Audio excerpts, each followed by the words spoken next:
Hello students, நம்ம இப்போ பார்க்க போகிறது UPS. UPS means uninterrupted power supply. யூபிஎஸ்னால் என்ன?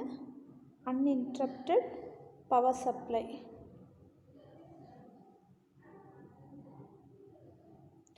ஸோ எதுக்காக நம்மளுக்கு யூபிஎஸ் தேவை அப்படின்னு ஃபஸ்ட்டு பார்க்கணும். ஸோ யூபிஎஸ்னால் அன்இன்டரப்டட் பவர் சப்ளை, அதாவது பவர் சப்ளையில் எந்தவித இன்ட்ரப்ஷனும் இருக்காது, அதுக்கு தான் யூபிஎஸ் யூஸ் பண்ணுறோம்.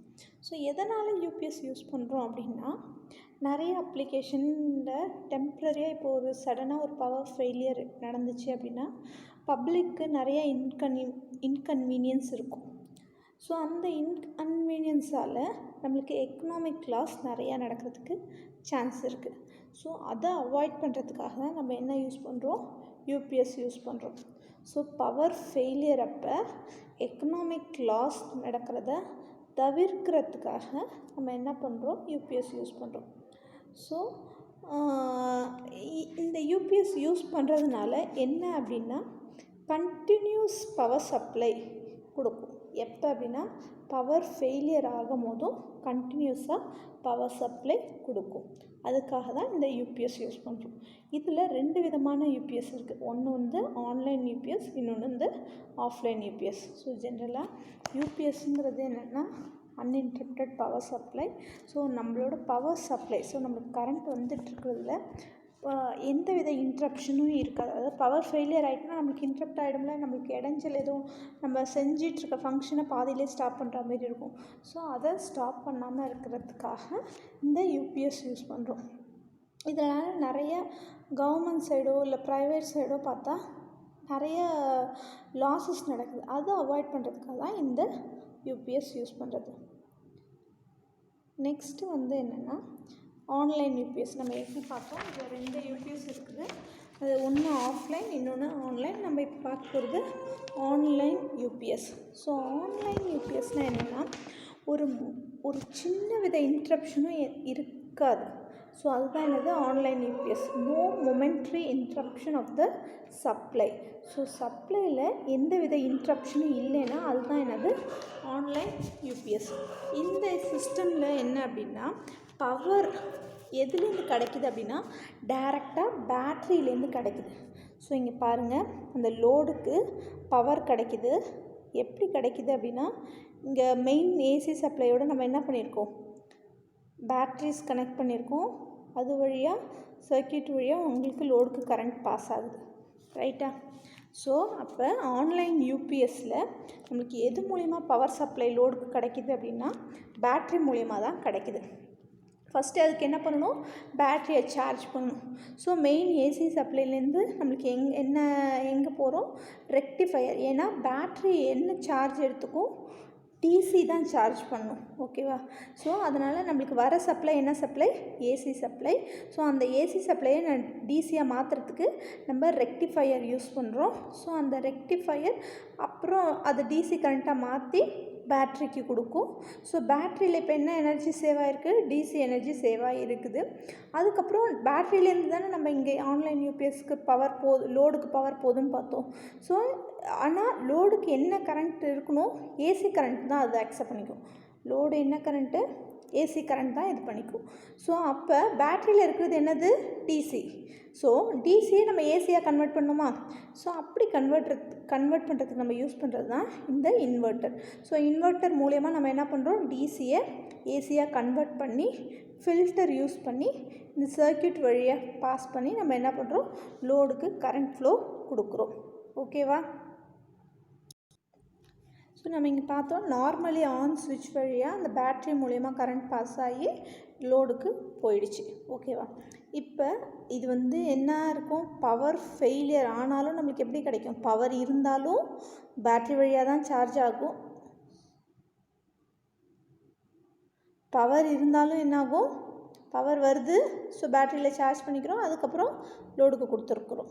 இதே பவர் கட் ஆகிடுச்சு, அப்பயும் என்ன ஆகும்? பேட்டரியில் எனர்ஜி சேவ் ஆகிருக்குமா?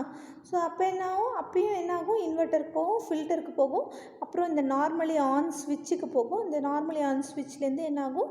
கிரிட்டிக்கல் லோடுக்கு கரண்ட் பாஸ் ஆகும். ஓகேவா? இப்போ எப்போ வந்து இந்த நார்மலி ஆஃப் சுவிட்ச் எனேபிள் ஆகும் அப்படின்னா, இன்கேஸ் இந்த இன்வெர்ட்டர் ஃபெயில் ஆகிடுச்சு அப்படின்னா மட்டும்தான் எந்த சுவிட்ச் எனேபிள் ஆகும், இந்த நார்மலி ஆஃப் சுவிட்ச் வந்து என்னாகும், எனேபிள் ஆகும். இந்த நார்மலி ஆஃப் சுவிட்ச் எனேபிள் ஆகி இந்த லோடுக்கு கரண்ட் சப்ளை டைரெக்டாக கொடுக்க முடியும். ஓகேவா? ஸோ மெயின் ஏசி சப்ளை டைரெக்டாக என்ன பண்ணும், அந்த நார்மலி ஆஃப் சுவிட்சை டேர்ன் ஆன் பண்ணி அதுலேருந்து லோடுக்கு கரண்ட்டை எடுத்துக்கும். ஸோ இதுதான் என்னது ஆன்லைன் யூபிஎஸ். இதோட அட்வான்டேஜஸ் அப்படின்னு சொல்லி நம்ம பார்த்தோம் அப்படின்னா, இதுக்கு வந்து இந்த சின்ன ஒரு 3 to 5 மில்லி செகண்ட்ஸ் கூட இன்ட்ரப்ஷன் இல்லை. ஏன்னா இது டைரெக்டாக கரண்ட் வந்து எதுலேருந்து எடுத்துக்குது, பேட்ரியிலேருந்து தான் எடுத்துக்குது. பவர் ஆனில் இருந்தாலும் சரி ஆஃபில் இருந்தாலும் சரி அது வந்து எதுலேருந்து கரண்ட் எடுத்துக்குது, பேட்ரியிலேருந்து தான் எடுத்துக்குது. அதனால் நம்மளுக்கு சின்ன மொமெண்ட்ரி இன்ட்ரப்ஷன் கூட இருக்காது. அதுக்கப்புறம் டிஸ்கண்டினியூட்டி, அதாவது இப்போ ஒரு லோடில் நம்ம என்ன பண்ணியிருக்கோம், இதான் லோடுன்னு வச்சுப்போம், அந்த பல்பு. ஸோ அந்த பல்புக்கு ஒரு கரண்ட் ஃப்ளோ ஆகுறது பிரேக் ஆகுதா, நம்மளுக்கு இங்கே மொமெண்ட்ரி இன்ட்ரப்ஷன் இருக்கும் போது தான் என்னாகும், இந்த கரண்ட் ஃப்ளோ ஆகுறது பிரேக் ஆகும். இந்த இன்ட்ரப்ஷனே இல்லைங்கும் போது இந்த பிரேக்கு இருக்காது. ஓகேவா? ஸோ அதனால் டிஸ்கண்டினியூட்டி, இந்த இலுமினேஷன் ஆஃப் லேம்ப் லோடில் டிஸ்கண்டினியூட்டி இல்லை.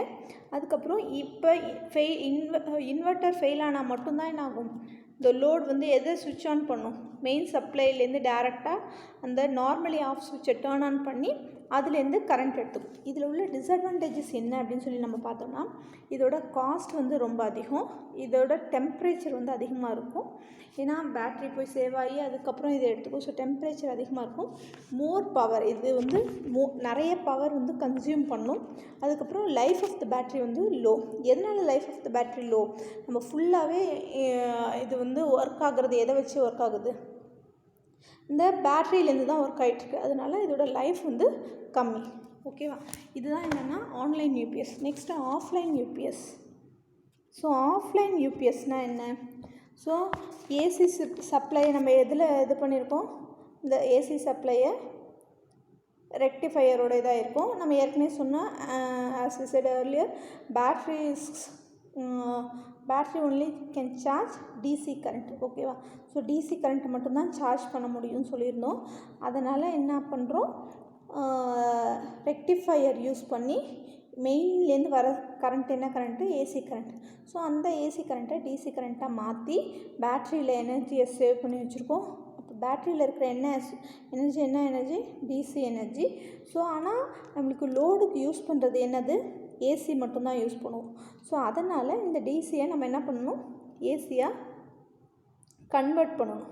ஸோ ஏசியாக கன்வெர்ட் பண்ணி ஃபில்டர் ஆப்ஷன் யூஸ் பண்ணி நார்மலி ஆஃப் சுவிட்ச் வழியாக லோடுக்கு போகும். இது எப்போ அப்படின்னா, நம்மளுக்கு வந்து பவர் ஃபெயிலியர் நடந்தால் மட்டும்தான் எப்போ நடக்கும், நம்ம அங்கே வந்து பவர் ஃபெயிலியர் ஆனாலும் சரி ஆனில் இருந்தாலும் சரி எது வழியாக கரண்ட் பாஸ் ஆகும், இந்த நார்மலி ஆன் சுவிட்ச் வழியாக தான் பாஸ் ஆகும் ஆன்லைன் யூபிஎஸில்.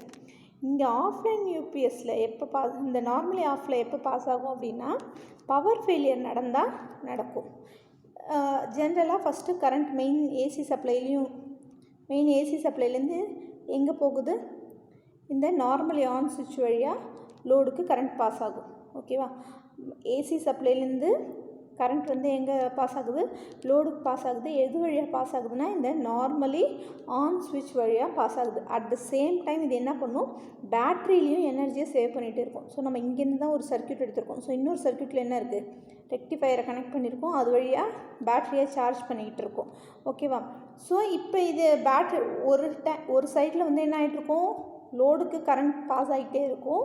எப்போ அப்படின்னா, பவர் ஆனில் இருக்கும் போது. இப்போ பவர் கரண்ட் கட் ஆகிட்டு அப்படின்னா அப்போ அது என்ன பண்ணும், இந்த பேட்ரியிலேருந்து கரண்ட் எடுத்துக்கும். ஸோ பவர் கட் ஆகிடுச்சுன்னா அப்போ இந்த ஸ்விட்ச் ஆஃப் ஆகி இந்த நார்மலி ஆஃப் ஸ்விட்ச் எனேபிள் ஆகிடும். ஓகேவா? ஸோ அப்போ தான் என்ன ஆகும், இந்த பேட்டரியில் இருக்கிற டிசி வந்து ஏசியாக கன்வெர்ட் பண்ணி ஃபில்டர் பண்ணிவிட்டு இந்த நார்மலி ஆஃப் சுவிட்ச் வழியாக லோடுக்கு கரண்ட்டை பாஸ் பண்ணும். இதுதான் என்னது ஆஃப்லைன் யூபிஎஸ். ஸோ இப்போ இங்கே நம்ம என்ன சொன்னோம், இது கரண்ட் இருக்கும் போது இது வழியாக பாஸ் ஆகுதுன்னு சொன்னோம். கரண்ட் ஆஃப் ஆனோடனே ஒரு 3 to 5 மில்லி செகண்ட் மட்டும் என்ன ஆகும் அப்படின்னா ஒரு பிரேக் இருக்கும். அது ஆஃப் ஆகி திருப்பி டக்குன்னு ஆன் ஆகும். ஸோ அந்த 3 to 4 to 5 மில்லி செகண்ட்ஸை தான் நம்ம என்னன்னு சொல்கிறோம், இன்ட்ரப்ஷன் இருக்கும் சொல்கிறோம். ஸோ அந்த இன்ட்ரப்ஷனால் என்ன ஆகும் அப்படின்னா ஒரு டிஸ்கண்டினியூட்டி, அந்த லேம்ப் எரிகிறது என்ன ஆகும், நம்ம இங்கே லோடில் வந்து பல்பு தான் கொடுத்துருக்கோம் அப்படின்னா அந்த பல்ப் எரிகிறது ஒரு ஃப்ராக்ஷன் ஆஃப் செகண்ட் வந்து என்னாகும், நின்றுட்டு அதுக்கப்புறம் திருப்பி பேட்டரியிலேருந்து அது கரண்ட் போகும்போது அந்த லேம்ப் வந்து எரியும். அந்த லேம்ப்புன்னு நான் எதை சொல்கிறேன் அப்படின்னா அந்த லோடை தான் நான் சொல்கிறேன். ஓகேவா? லேம்புக்கு பதில் நம்ம வேறு எதில் கனெக்ட் பண்ணியிருந்தாலும் அதுவும் என்னாகும், ஒரு 4 to 5 மில்லி செகண்ட் வந்து பிரேக் ஆகும். ஓகேவா? ஸோ இதோட அட்வான்டேஜஸ் என்ன அப்படின்னு பார்த்தா, இந்த ஆஃப்லைன் யூபிஎஸோட அட்வான்டேஜஸ்ன்னு பார்த்தோம்னா லோ காஸ்ட். ஸோ காஸ்ட் வந்து கம்மி, பேட்ரி லைஃப் அதிகம். எதனால் பேட்ரி லைஃப் அதிகம் அப்படின்னா, நம்ம இது எப்போ பேட்ரி யூஸ் பண்ணுறோம், எப்போ கரண்ட் நிற்குதோ அப்போ மட்டும்தான் பேட்ரி யூஸ் பண்ணுறோம். மற்ற டைம்லாம் எது வழியாக ரன் ஆகிட்டு இருக்குது, நார்மலி ஆன் ஸ்விட்ச் வழியாக தான் உங்களுக்கு ஏசி சப்ளை போயிட்டுருக்கும். ஸோ அதனால் பேட்டரியோட லைஃப் வந்து அதிகம், காஸ்ட் வந்து கம்மி. டிஸ்அட்வான்டேஜஸ் என்ன அப்படின்னு பார்த்தோம்னா, அந்த இன்ட்ரப்ஷன் இருக்குது இல்லையா, ஸோ ஒரு 4 to 5 மில்லி செகண்ட்ஸ் என்ன ஆகுது, 4 to 5 மில்லி செகண்ட்ஸ் வந்து ஒரு இன்ட்ரப்ஷன் இருக்குது இல்லையா, அந்த இன்ட்ரப்ஷன் எப்போ நடக்கும், பவர் ஃபெயிலியர் அப்போ ஒரு 4 to 5 மில்லி செகண்ட் இன்ட்ரப்ஷன் இருக்கும். அதனால் அந்த இன்ட்ரப்ஷன் இருக்கிறதுனால இந்த டிஸ்கண்டினியூட்டி, லேம்ப் லோடில் என்ன இருக்கும், ஒரு டிஸ்கண்டினியூட்டி இருக்கும். ஸோ இது வந்து இதோட டிஸ்அட்வான்டேஜஸ். ஸோ இப்போ யூபிஎஸ் புரியுதாமா? Thank you.